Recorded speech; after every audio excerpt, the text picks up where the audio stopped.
सागर से पार कर देता है। वाणी, सतगुरु बिना न पावे पेंडा, होंठ हाथ गढ़ लीजिए कैंडा। सतगुरु बिना न पावे पेंडा, यानी सतगुरु के बिना भक्ति का वास्तविक रास्ता, पेंडा यानी रास्ता नहीं मिल सकता, मार्ग नहीं मिल सकता भक्ति का।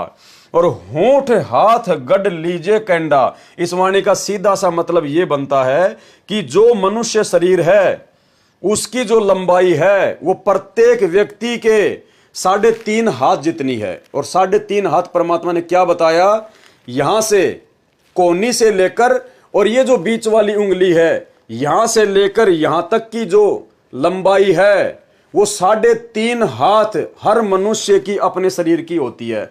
चाहे कोई भी नाप के देख लेना, ये जो बड़ी वाली अंगुली है यहां से लेकर और ये जो ये कोहनी है यहां तक केवल 3.5 हाथ लंबाई प्रत्येक व्यक्ति की अपने शरीर की होती है।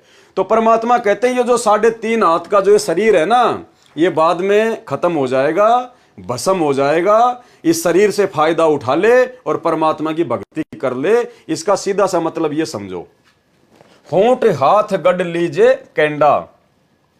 सरलार्थ, सतगुरु के बिना यह मार्ग अर्थात पेंडा अर्थात रास्ता नहीं मिलता।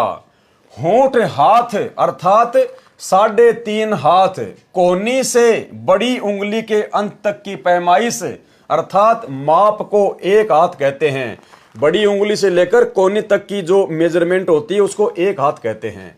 होंठ का अर्थ 3.5 होता है। प्रत्येक मनुष्य के शरीर की लंबाई उसके 3.5 हाथ की होती है। इसलिए कहा है कि इस 3.5 हाथ के शरीर रूपी गढ़ अर्थात किले का इतना कैंडा माप है, इसके कमलों को खोलकर मोक्ष प्राप्ति को इस शरीर रूपी किले को तोड़ना अर्थात सत्य भक्ति करके पार होने का संकेत किया है। अर्थात भैया ये जो तेरे को परमात्मा ने 3.5 हाथ का शरीर दिया है ना, इस शरीर से भक्ति करके काल के जाल को तोड़ के सतगुरु के साथ में निकल ले, सीधा अर्थ यह है।